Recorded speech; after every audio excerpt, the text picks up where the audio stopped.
नमस्कार दोस्तों, आपका हार्दिक स्वागत है। दोस्तों, आज का विषय है सुहागिन महिलाएं किस दिन बाल धोएं, किस दिन ना धोएं। सुहागिन महिलाएं गृहलक्ष्मी होती है। गृहलक्ष्मी यानी कि घर की सुख समृद्धि आप पर निर्भर है। ऐसे में सुहागिन महिलाओं को कब अपने बाल या सिर धोना चाहिए और कब नहीं, ये तिथि और वार पर भी निर्भर है। पहले बात करते हैं तिथि की। अमावस्या, एकादशी और पूर्णिमा के दिन बाल नहीं धोने चाहिए। ज्योतिष पॉइंट ऑफ व्यू से देखा जाए तो अमावस्या, एकादशी और पूर्णिमा तिथि पर चंद्र या तो उच्च या नीच स्थिति में होता है। ज्योतिष कहता है कि चंद्रमा मस्तिष्क को प्रभावित करता है। दूसरा पॉइंट है, हमारे हिंदू पंचांग में तिथि के अनुसार ही व्रत त्योहार मनाए जाते हैं। ये शुभ दिन है, इनके एक दिन पहले बाल धोने चाहिए, न कि उस दिन पर। अब चलिए जानते हैं वारों के बारे में। किन वारों में बाल नहीं धोने चाहिए, किन वारों में बाल धो सकते हैं। यहां भी आप एक बात का ध्यान रखें कि आप किसी वार का व्रत रख रहे हैं। उस व्रत वाले दिन पे उस वार में आप बाल नहीं धोएंगे। एक दिन पहले ही बाल धोकर शुद्ध हो सकते हैं। रविवार को बाल धो सकते हैं। रविवार का व्रत रखते हैं या सूर्यदेव की आराधना करते हैं तो रविवार को बाल न धोएं। आप व्रत भी रखते हैं और किसी अनिवार्य कारण की वजह से आपको रविवार को ही बाल धोना है, तो आपके लिए है यह उपाय। आप गुड़हल के फूल ले लीजिए, उन्हें थोड़ा सा मसल कर उससे जो रस निकलता है अपने बालों में लगा लीजिए, फिर उसके बाद बाल धो सकते हैं। सोमवार को बाल धो सकते हैं, लेकिन जो महिलाएं सोमवार का व्रत रखती हैं वे सोमवार को बाल न धोएं। लेकिन किसी अनिवार्य कारणों से सोमवार को व्रत रखते ही बाल धोना पड़े तो आपके लिए है यह उपाय। पलाश के फूलों को अपने हाथों से मसले, फिर उसे अपने बालों में लगाकर बाल धो ले। मंगलवार को बाल नहीं धोने चाहिए। माना जाता है कि इस दिन बाल धोने से आर्थिक परेशानियों का सामना करना पड़ सकता है। साथ ही वैवाहिक जीवन में भी बाधाएं आती हैं। किसी कारण मंगलवार को ही बाल धोना पड़े और उसके दोष से बचने के लिए है यह उपाय। आंवले का रस या आंवले के चूर्ण का पेस्ट बनाकर उसे अपने बालों में लगा लें, फिर अपने बाल धो लीजिए।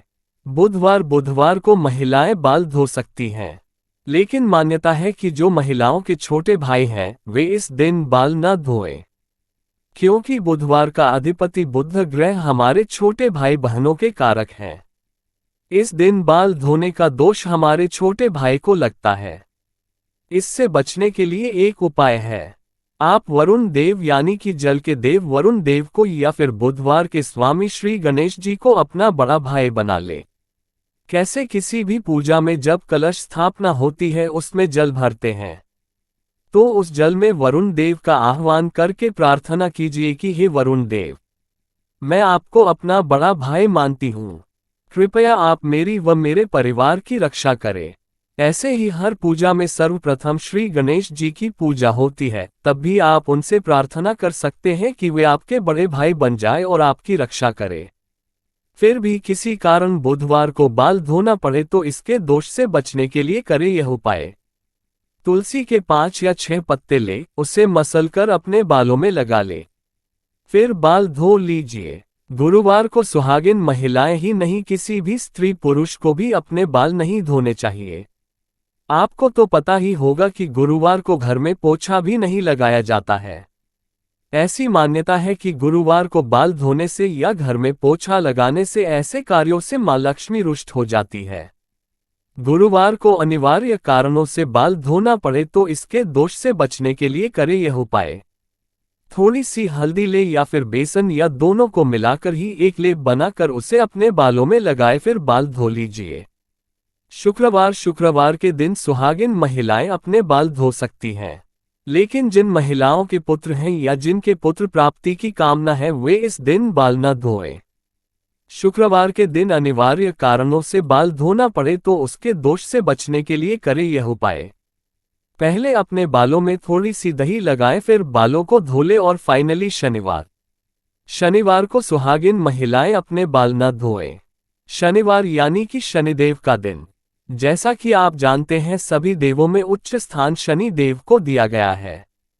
और सभी लोग शनिदेव के प्रचंड क्रोध से भी डरते हैं, तो उनके क्रोध से बचने के लिए शनिवार के दिन बाल न धोएं। किसी अनिवार्य कारणों से इस दिन बाल धोना पड़े तो इस दोष से बचने के लिए पहले अपने बालों में कच्चा दूध लगाएं, फिर बाल धो लें। फाइनली एक पॉइंट मैं आपसे शेयर करना चाहती हूँ, वो है ये कि सुहागिन महिलाएं अपने मांग में सिंदूर भरती हैं। शरीर के इस स्थान को यानी कि मांग को गंगा स्थल माना जाता है, तो जब यहाँ पर सिंदूर लगाया जाता है तो उसे गंगा सिंदूर कहते हैं। यही पवित्रता और सौभाग्य की निशानी है। इस कारण जो सुहागिन महिला नहाकर मांग में सिंदूर भरती है वो पूजा पाठ में शामिल हो सकती है। अगर वो बाल न भी धोए तो क्योंकि उससे पवित्रता और सौभाग्यवती का वरदान मिला है। लेकिन पुरुष को हर दिन बाल धोकर ही पूजा पाठ में शामिल होना चाहिए। एक और डाउट रहता है कि मासिक धर्म के दौरान बाल धोए या नहीं। अलग अलग प्रांतों में इसके अलग अलग प्रथाएं हैं।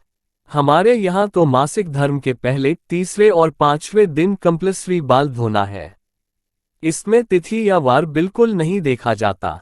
वहीं डिलीवरी के बाद तुरंत आप तो जानते हैं कि माँ को बाल धोना है या नहाने भी नहीं देते। 11वें दिन बाल धोया जाता है, लेकिन इस विषय में वार और तिथि का आप जरूर ख्याल रखिए। उम्मीद है आपको ये वीडियो पसंद आई होगी। Please like, share and subscribe. Thanks for watching.